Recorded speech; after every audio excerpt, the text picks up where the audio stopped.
ازاي تبقى عندي كل الوقت ده وما استخدمهاش في حاجة زي كده؟ بس قبل اي حاجة، اللي ما يعرفنيش، انا نسرين. اسمع على اليوتيوب يوميات نسرين، وعلى الفيس يوميات نسرين يوسف. يا ريت سبسكرايب وتفعلوا الجرس وتعملوا لي متابعة على الفيس. طبعا احنا معانا دلوقتي هنعمل مع بعض مولتون كيك بالشوكولاتة من غير بيض. طبعا انا معايا هنا دقيق، ومعايا هنا كاكاو خام غير محلى اللي هو بيدي سنة مرارة كده. تمام. ومعايا هنا شوكولاتة خام، ومعايا طبعا سكر، ومعايا زيت، معايا بيكنج باودر وملح وفانيليا ولبن. هنقول تاني، معانا دقيق، ومعانا كاكاو خام غير محلى، ومعايا شوكولاتة خام عادية اللي هي دريم. تمام، اللي هي دي. ومعايا طبعا لبن، ومعايا زيت، ومعايا بيكنج باودر، ومعايا رشة ملح، ومعايا البولات اللي هعمل فيها، ومعايا مج شوربة انا جايبه لكم هعمل فيه، علشان اللي ما عندوش البولات دي يقدر يعملها في مج الشوربة اللي موجود ده، لان طبعا مج الشوربة ده موجود عند ناس كتير. تمام.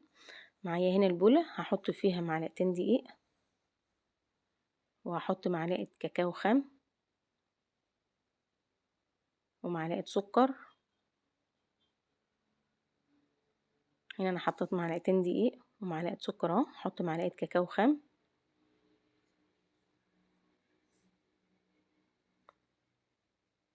وهحط ربع معلقة صغيرة بيكنج باودر، ورشة ملح، ورشة فانيليا، مع ان انا مش هحط فيها بيض، بس رشة الفانيليا اختياري بصراحة، براحتكم يعني. وهنا رشة الملح بقى لظبط الكيكة بتاعتنا. وطبعا هحط هنا 5 معالق لبن. انا كنت الطريقة دي بستخدمها الاول على طول ب3 معالق لبن مع المعلقتين الدقيق، بس انا اكتشفت ان دقيق عن دقيق بيختلف، فانتوا بقى هتحطوا المعلقتين الدقيق، وهتبدأوا الاول ب3 معالق لبن. لو احتاجت كمان ممكن تحطي كمان معلقة او معلقتين على حسب ما بتشوفوا قوام الكيكة قدامكم. تمام. انا هنا هنزل بمعلقة الزيت اهو. طبعا الخطوات دي يا جماعة عشان تعملوها بالظبط، المفروض ان انا كنت اقلب المقادير بتاعتي دي الاول، المقادير الجافة دي الاول قبل ما احط معلقة الزيت، بس انا نسيت. بس مفيش مشكلة عادي يعني. انا هنا هحط 3 معالق بتاع لبن اهوتي بعد ما حطيت معلقة الزيت، بس هلاقيها بقى محتاجة كمان، هحط كمان معلقتين، لان انا اكتشفت ان الدقيق عن دقيق بيختلف يا جماعة على حسب نوع الدقيق عندكم. هقلب اهوتي. دول المفروض انا حطيت 3 معالق لبن، هكتشف بقى ان هي محتاجة كمان، هحط كمان معلقة، وبرضك هلاقيها محتاجة احط كمان معلقة. استخدمت بقى في الدقيق ده لكل بولة معلقتين دقيق 5 معالق لبن. تمام. طبعا انا بعد ما حطيت اهو، هي تقريبا اللقطة ما جاتش، بس هتشوفها في التاني. هحط بقى قطعة شوكولاتة خام في النص. تمام كده. هنعمل بقى البولة التانية اللي هو مج الشوربة. انا جايبه لكم المج ده يا جماعة عشان اللي ما عندوش البولات دي يقدر يعمل في مج الشوربة. وعلى فكرة وفي الفنجان برضو ممكن تقدروا تعملوها له، في اي عندكم فنجان بيدخل النار ممكن تعملوا فيها. هنا حطيت معلقتين الدقيق، واحط معلقة الكاكاو اهي، ومعلقة السكر، وربع معلقة صغيرة بيكنج باودر، ورشة ملح، ورشة فانيليا.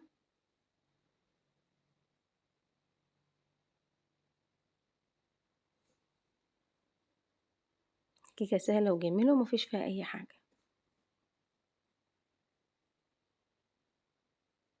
هقلب بقى المواد الجافة دي، وبعد كده بقى ايه، هنزل باللبن بتاعنا. هنا رشة الفانيليا.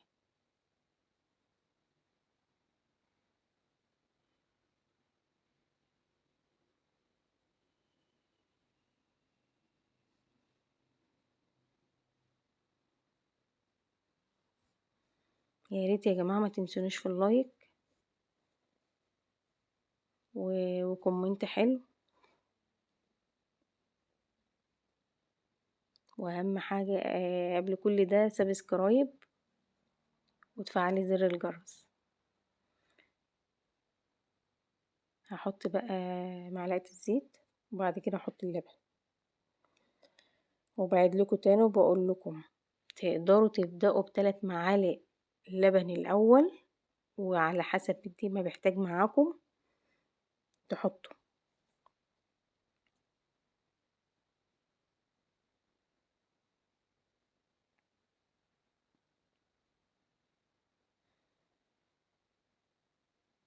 الطريقة دي جميلة وحلوة واحسن ما تعملوها في صينية، كل واحد بياخد المج بتاعه وبياكله.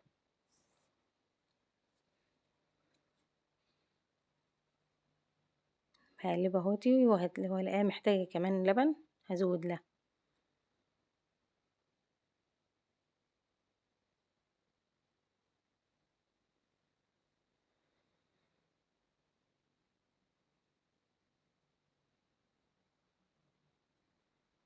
كده انا حطيت معلقتين اهو وهقلبها بقى. على فكرة انا ما ينفعش ان انا اسرع الفيديو لان كل خطوة في الطريقة دي مهمة جدا.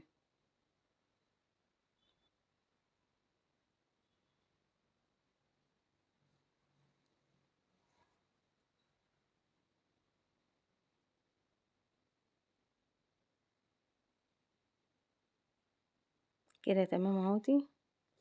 هحط لها بقى قطعة الشوكولاتة.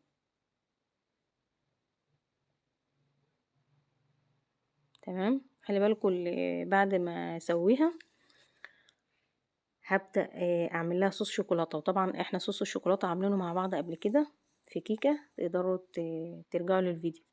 كده انا خلصت الكمية بتاعتي اهي، وزي ما انتم شايفين الشوكولاتة الخام على الوش اهي.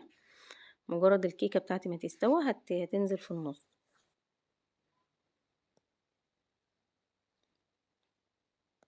طبعا بقى انا هسوي المولتون كيك بتاعي في الاير فراير.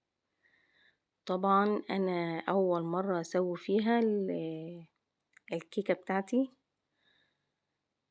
فبصراحة النتيجة جميلة وما خدتش 10 دقايق بالظبط على درجة حرارة 200. 10 دقايق بالظبط كانت الكيكة بتاعتي جاهزة. انا ما كنتش متخيلة فعلا ان هي جميلة كده في المولتون كيك. طبعا هنا انا هظبط بقى التايمر بتاعي وهظبط الحرارة وهظبطها على الكب كيك فوق اهي.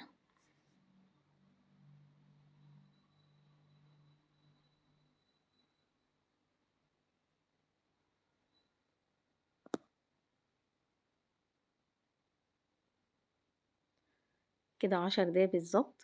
شايفين بقى بسم الله ما شاء الله. طبعا اللي على الوش ده الشوكولاتة بتاعتي، اللي على الوش دي الشوكولاتة. طبعا انا اتصدمت ما شاء الله من النتيجة. 10 دقايق بالظبط ما خدتش وقت، كانت جاهزة معايا. شايفينها اها.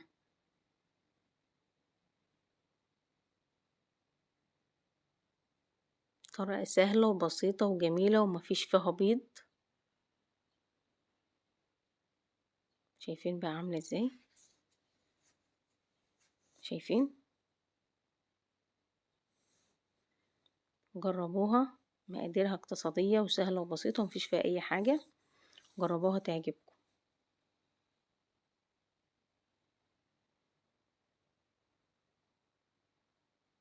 بصراحة انا اتصدمت من النتيجة في الاير فاير، ما كنتش متخيلة ان هي جميلة كده في الكيك.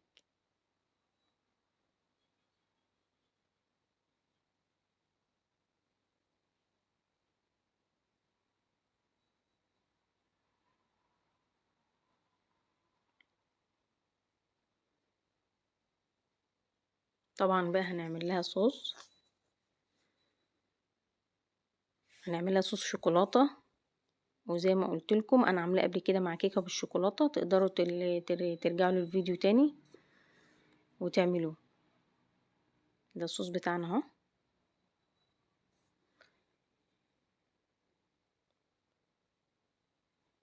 طبعا الصوص لسه سخن زي ما انتوا شايفينه. هنزل بقى على الكيكة بتاعتنا وهخلص الكمية وهدخلها التلاجة تبرد، وتاكلوها بقى بألف هنا هتعجبكم. شايفينها بقى عاملة ازاي ما شاء الله. اللي ما عندوش اير فراير يا جماعة يقدر يسواها في الفرن البوتاجاز، ويقدر يسواها في مايكروويف عادي مفيش مشكلة. بس انا قلت اجربها في الاير فراير كده، بس لقيت النتيجة جميلة.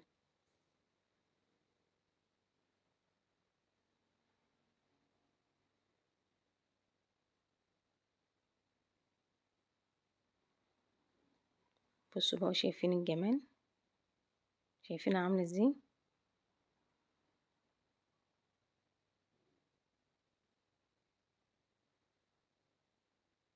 حلوة للأطفال هيحبوها.